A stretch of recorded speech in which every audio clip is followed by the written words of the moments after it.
So I did a calculation the last few weeks and I looked at how much time was invested in conversations in business in the areas of one-on-one consulting, making videos, group consulting, both for, number one, my initiative that I rolled out recently, which is Flow-Based Prosperity, a group coaching and masterminding service. If you're interested in that, I'll link in the description to it. And number two, doing that also for other companies. And I calculated about 20 to 25 hours per week.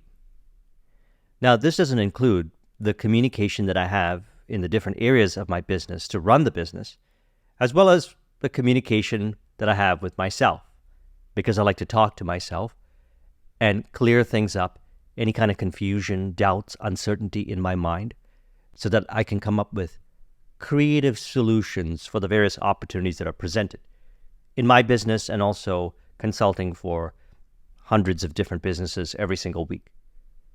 Now, also, outside of that, my personal life, I would say most of my life, I'm involved with communication. And regardless if it's communication or whatever, we are involved with whatever it is that we're involved with. Maybe you don't communicate as much with people. Maybe you, by yourself, work from home, in which there's very little communication. Nevertheless, what I find is that whatever it is that we're doing, if done from a state of flow, is never tiring. For example, 20 years ago, having this kind of volume of communication where one is really present to what a person is saying, their opportunities, their challenges, whatever it is that they're experiencing, understanding, practicing emotional intelligence. At a certain point in my life, I experienced that as draining. And I realized that the reason why I was experiencing that as draining, even though I genuinely love connecting with people, is because in those times, I wasn't as much keeping into consideration being in flow, effortless being. You know, we talk a lot about how our attention goes in the direction that reveals what we are subconsciously identified with. Certainly, during conversations with others, we reveal the beliefs and what it is that we're identified with. We have then plenty of opportunity to apply what we've been discussing so that we could relate harmoniously, which then we experience flow-based conversations, relating harmoniously with another person while also thinking for ourselves, which happens naturally and automatically as we remain in our flow, being in flow state. As we've been discussing recently, that still small voice which speaks a vivid clarity in relation to your vision, in relation to the different aspects on the journey to actualizing your vision, is clear while you are in your state of flow. Everything becomes effortless. Conversations flow. If someone presents a challenge, you're able to have a conversation with the person in which they see it as an opportunity without trying to force or convince them. Flow-based conversation. And that's one of the reasons why I rearranged my entire life so that most of my time in my business is invested in conversations with others, because I feel that it's one of the most valuable skills that I could have. That might be the same for you. It might be another skill. What I find is that communication facilitates everything as far as my key initiatives go. Everything else is automated, delegated, optimized, or eliminated so that I can focus on what is key. Why I say this is when I had my IT business from 2009 to 2013, the increase of sales when the business started to grow was a result of focusing on having conversations with prospects to come up with creative solutions in which they would buy those solutions, and then we would provide those solutions for them. Also, having conversations with clients while I was on client sites, and also then coming up with creative solutions for the various challenges that they had, in which then again, we created those solutions and provided it to them. So the rest of the time, fulfillment on the services, even though I enjoyed doing it in the beginning, I didn't enjoy doing it as much in the later stages. So then I moved into consulting. 2013, I transitioned away from my IT business. And more so over the years, I have been prioritizing communication. So whether it's communication or whatever it is for you, whatever the activities are, when done from a state of flow, mind is purified. It is the number one thing I did to purify my mind from limiting beliefs that are not true and authentic to my true way of being, your true way of being. Love, happiness, peace, bliss, fulfillment. Recently, we called this active meditation. One of my clients, she referred to this as living meditation, living the meditation. Accomplish whatever it is that we desire to accomplish, purify the mind, and think for ourselves. Because as mind is purified, we don't drift and we think for ourselves.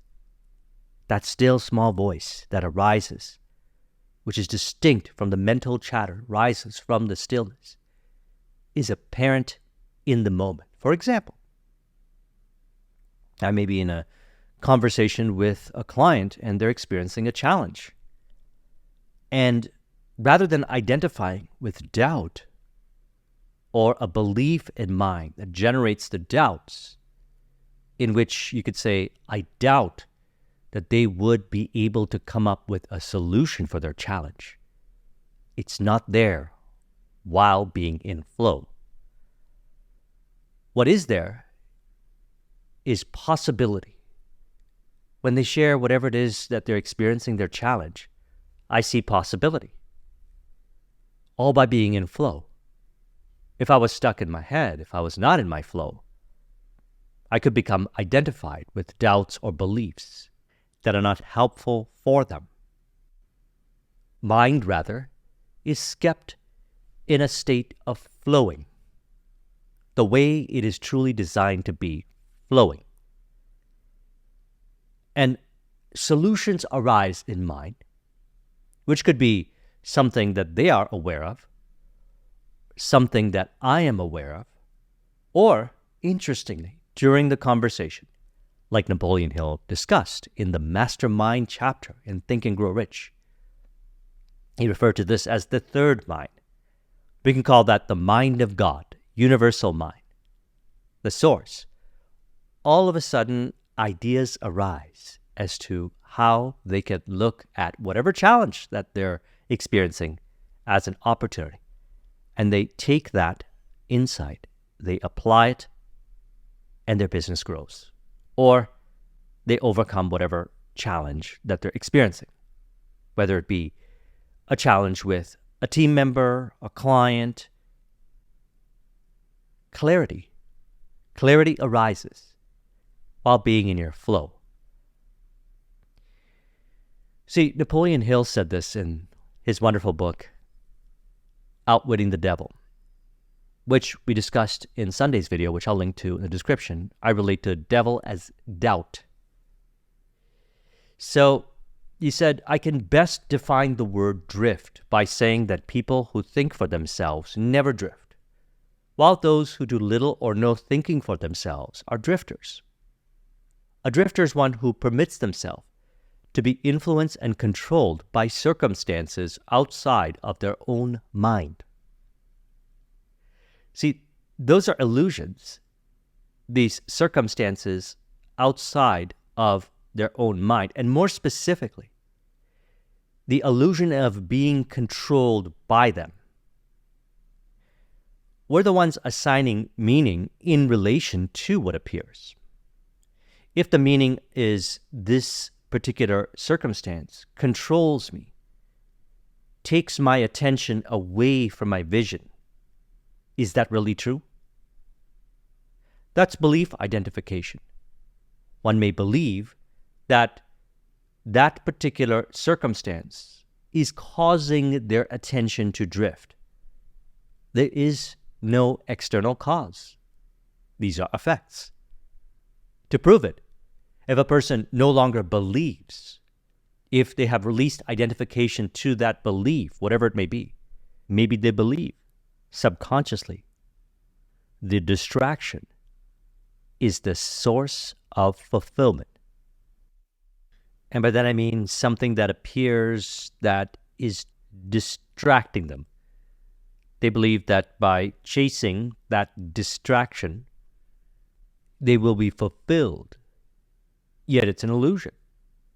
Because once they go down that direction, they don't feel happy. Not truly. Maybe there's a moment of instant gratification. Yet something doesn't feel fulfilling about it. And so now they feel that they were led astray. Well, it didn't appear to lead them astray.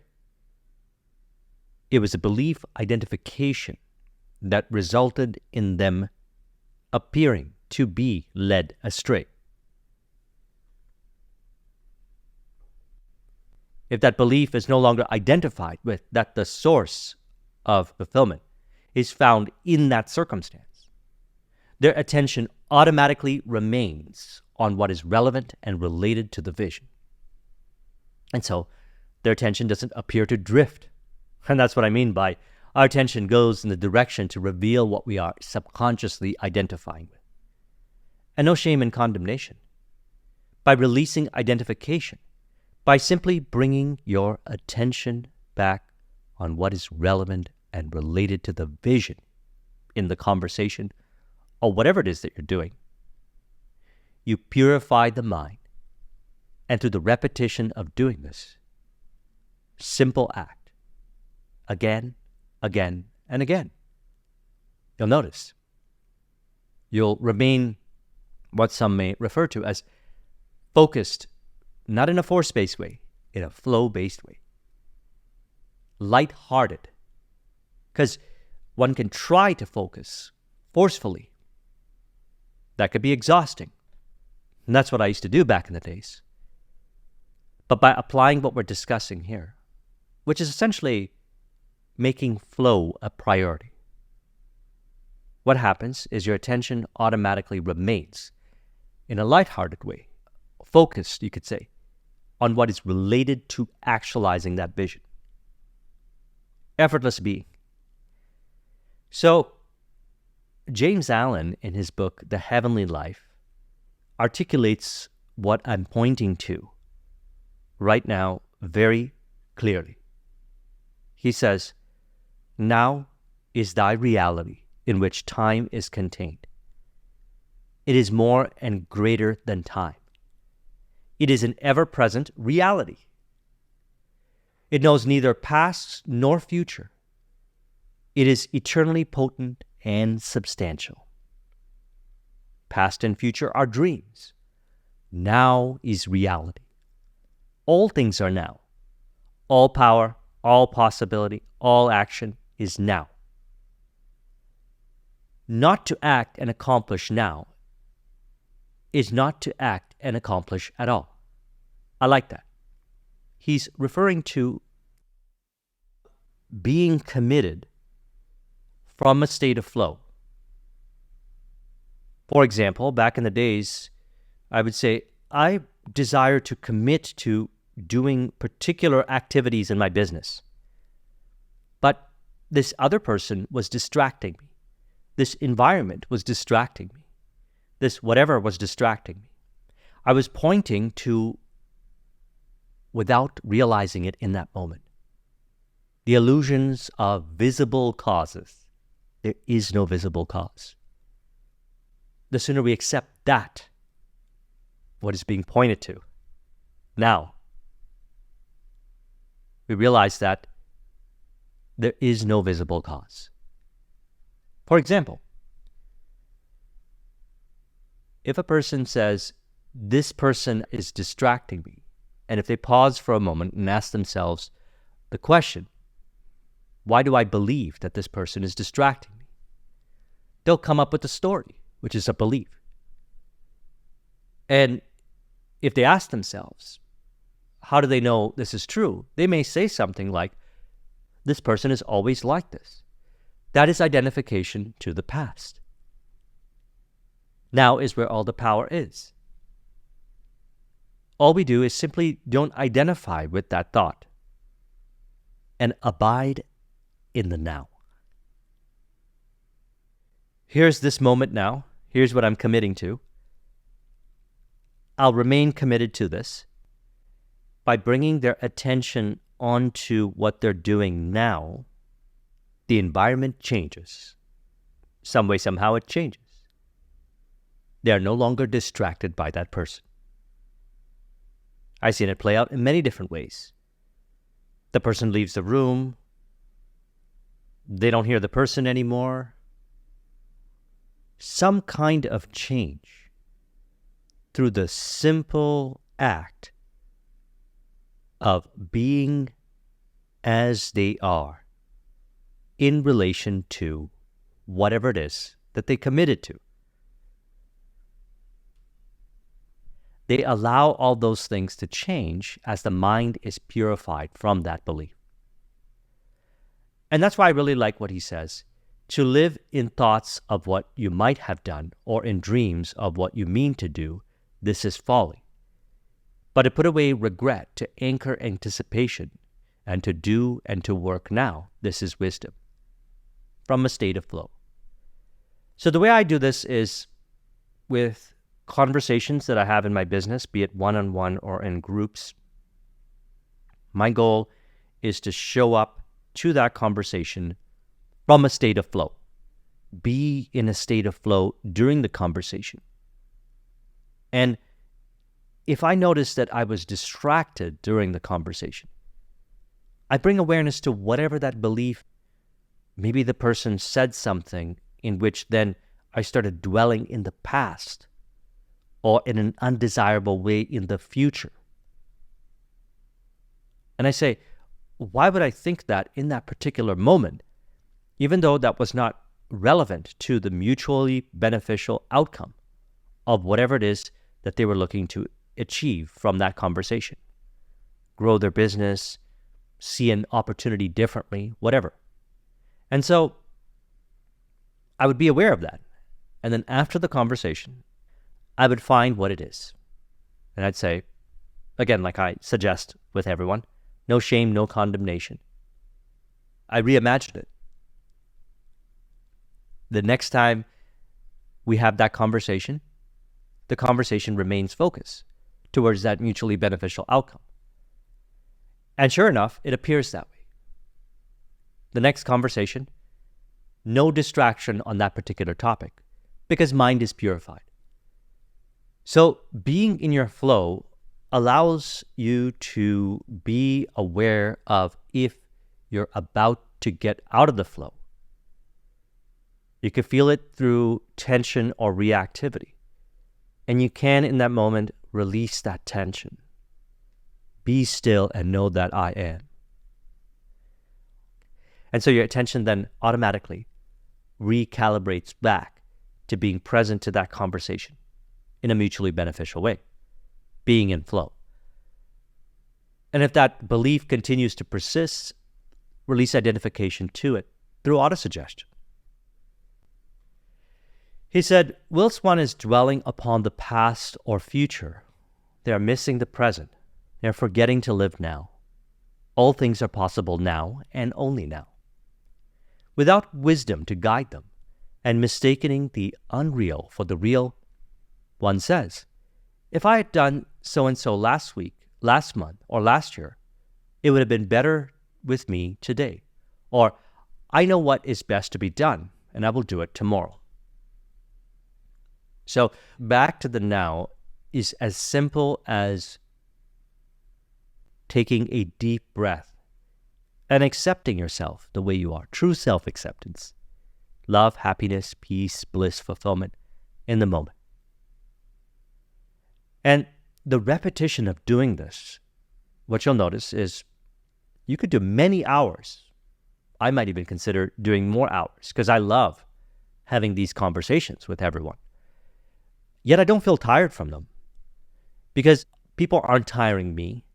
The environment is not tiring me. It's only beliefs identified with in relation to people, in relation to environment.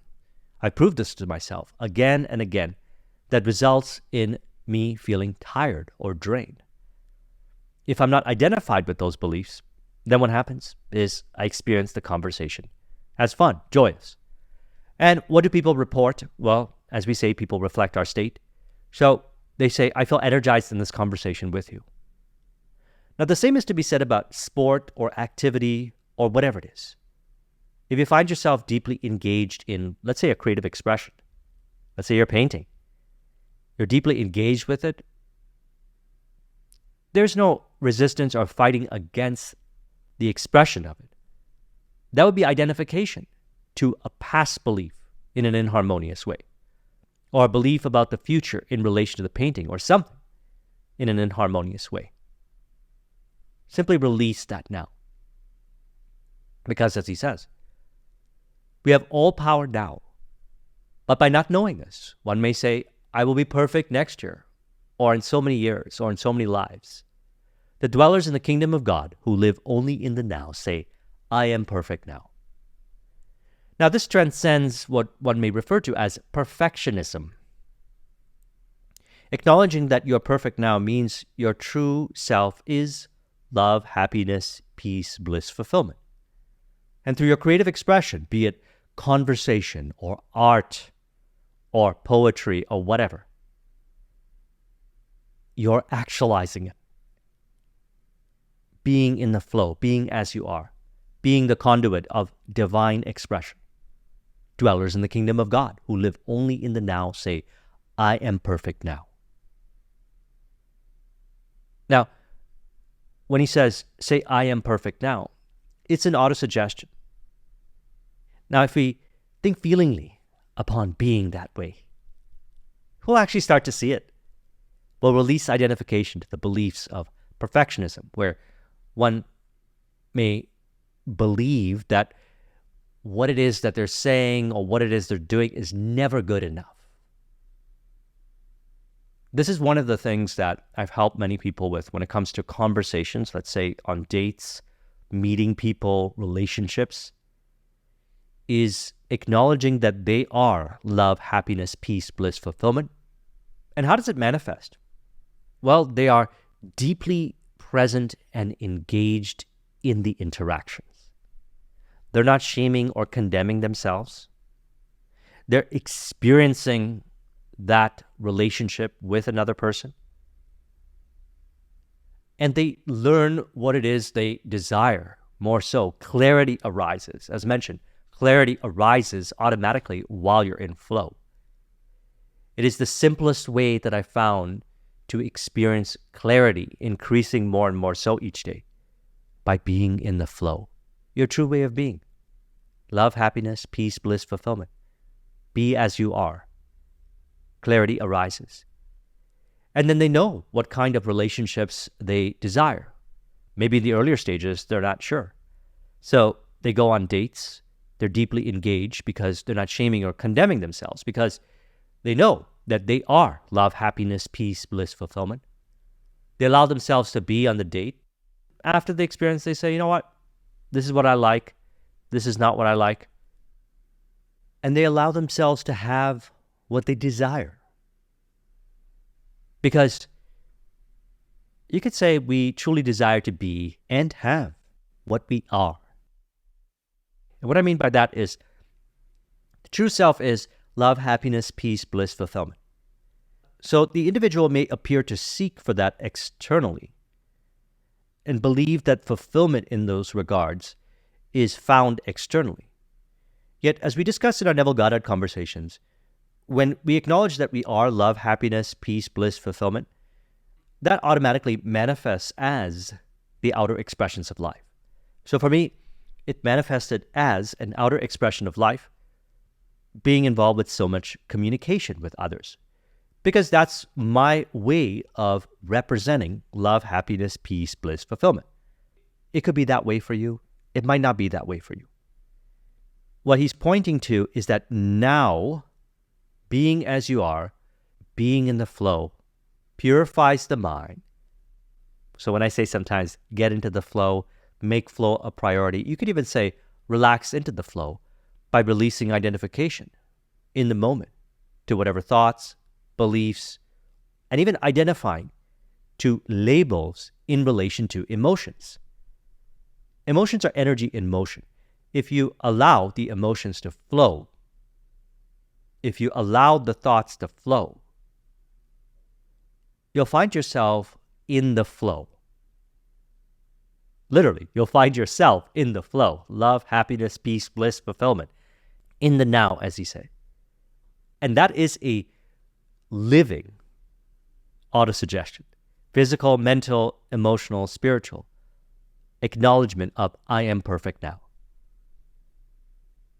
And so he says, cease to tread every byway of dependence, every winding sideway that tempts thy soul into the shadowlands of the past and the future, and manifest thy native and divine strength now.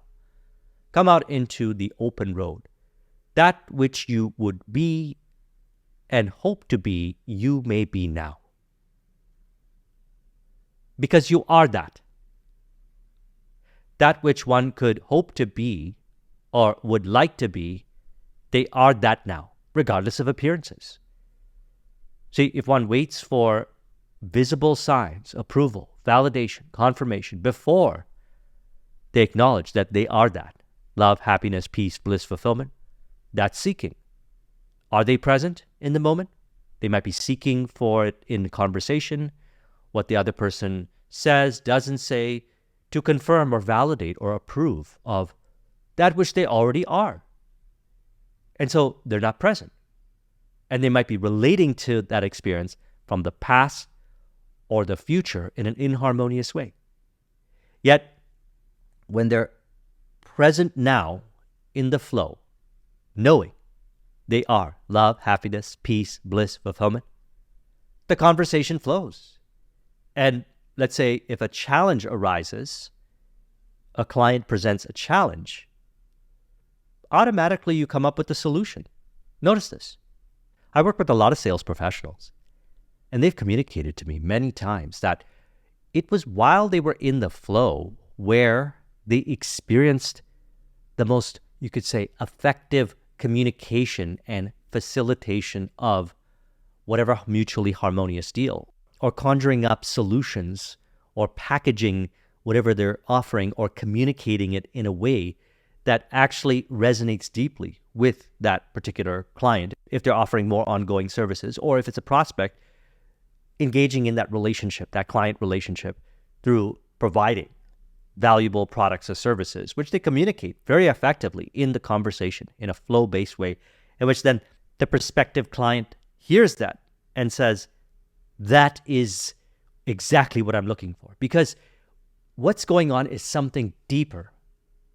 It manifests as a harmonious conversation. What's going on deeply is they are present to the now, acknowledging, I am perfect now. And then it appears that way, as an outer expression of life. Wonderful, harmonious relationship. He says non-accomplishment resides in perpetual postponement, and having the power to postpone, one also has the power to accomplish. Remember, all power is now. So here's how to easily apply everything that we're talking about right now. The way I do this is I set up my day to facilitate flow.